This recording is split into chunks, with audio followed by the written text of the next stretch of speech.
Let's set aside the last income I'm going to make for 2025.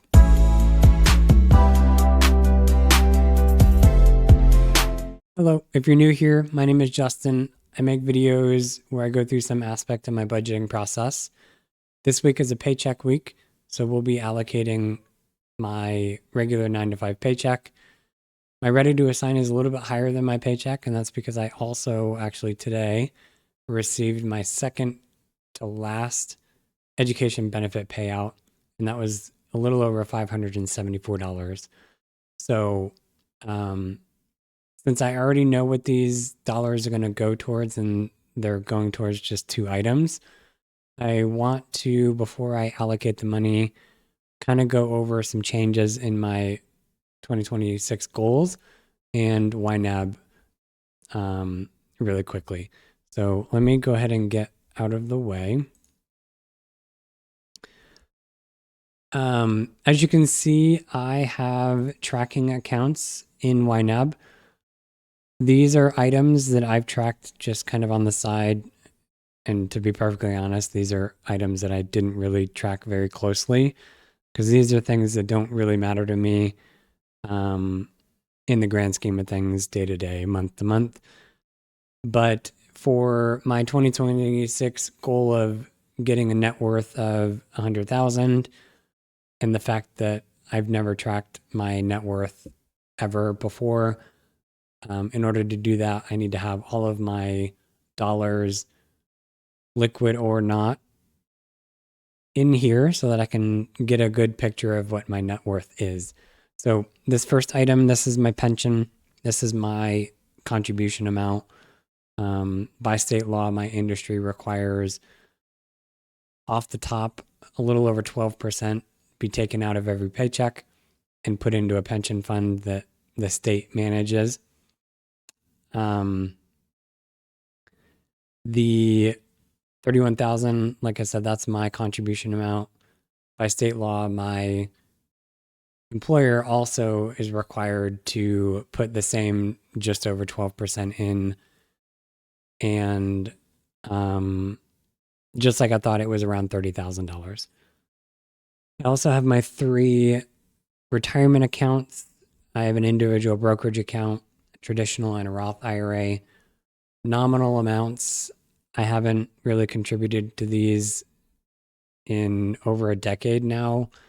I opened them when I was in the military in 2009, and I honestly haven't really contributed since then.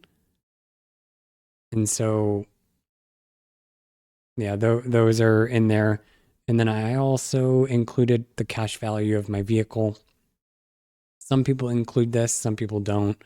I'm going to, because, I mean, technically I could go and sell it and get cash. So it's an asset, depreciating, but asset nonetheless.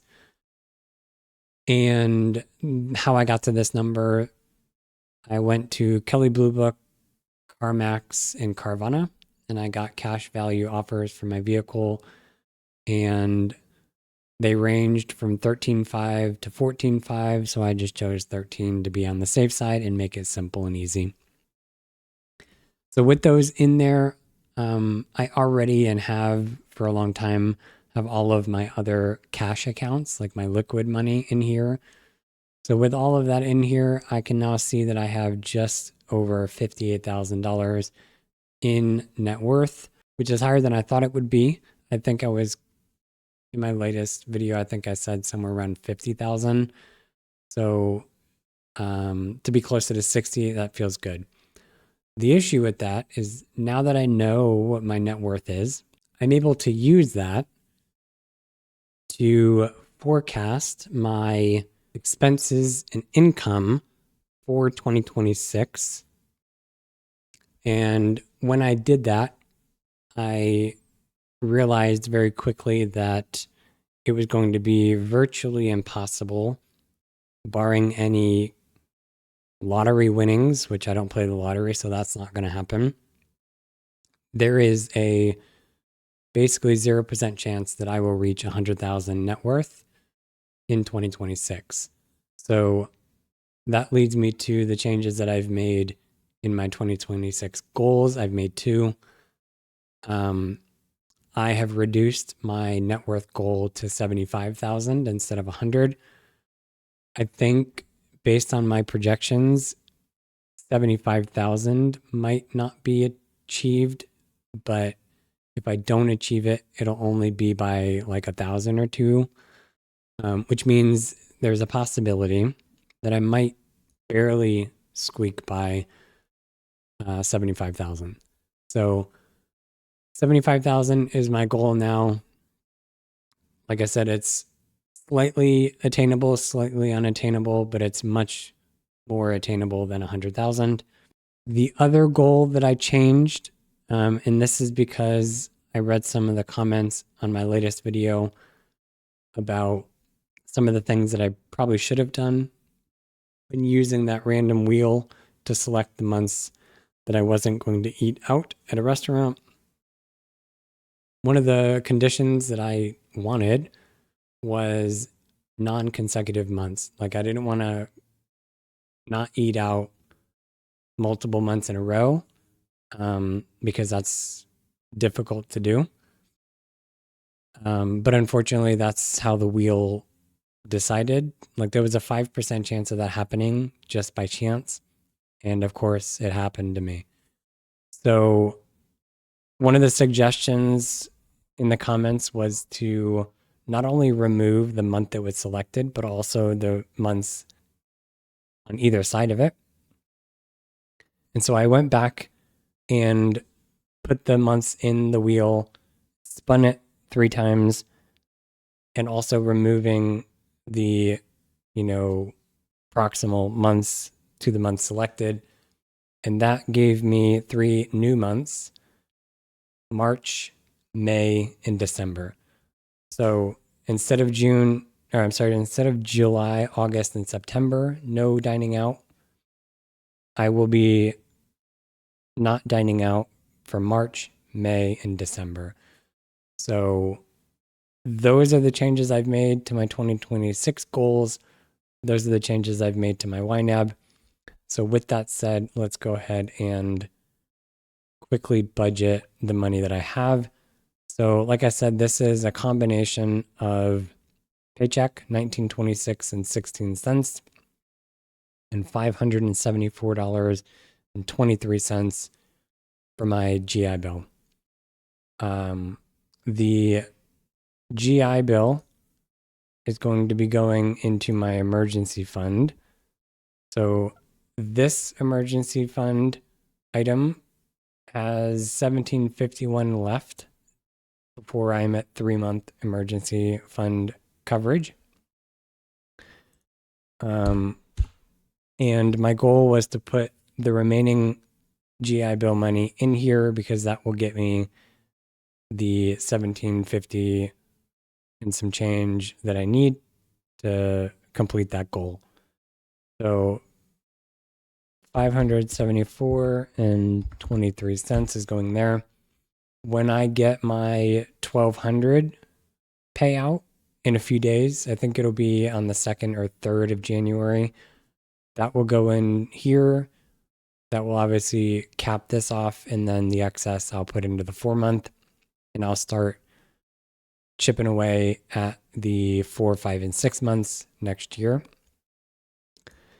My paycheck, because I base all of my expenses on 2 paychecks a month, in months like December of this year, when I get 3 paychecks, that extra paycheck doesn't need to go to bills because I've already covered them. So it can just go to whatever my priority is for savings. And right now, my priority is moving. So this amount, and I've already got $515 in there. So that will give me just under $2,500. Honestly, I think this is enough. A U-Haul will probably cost me $100 to $150 for the day.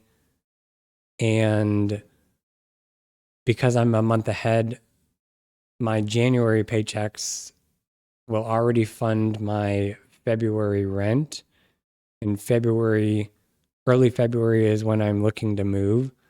And so before I move, by the time I will need to pay that large payment to move in, I will have already set aside the money for rent, which means the only other things I need to cover are deposits, and some supplies like boxes and tape. But other than that, I think this $2,400 is more than enough. My goal was $3,000. I might kind of do some more forecasting to see if I need to put more money in there, but I think $2,400 for now is going to be more than enough, knowing that the biggest expense, which is the first month's rent, is going to be covered already with my paychecks from January.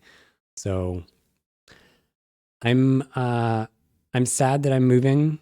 I've been here in my current apartment for going on 4 years, I think.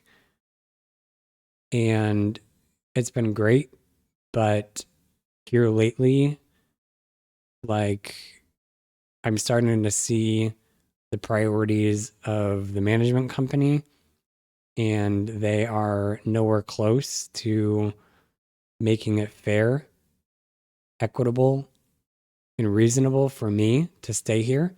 So I will be turning in my notice probably the day after New Year's.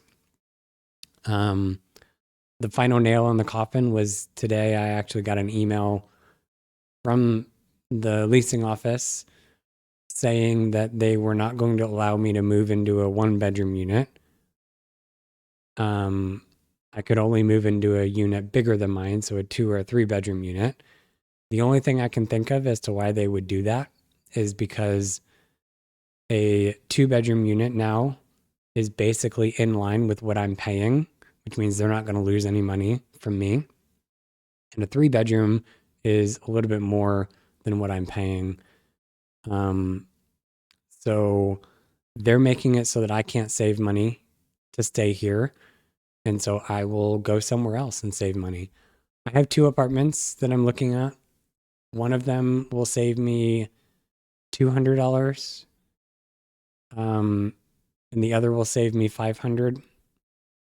The main difference between them is the apartment that will save me $200 is very similar to my current apartment. The layout is very similar.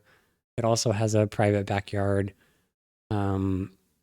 But $200 is like just $200 in savings is going to be a really hard sell to reach 75,000 net worth.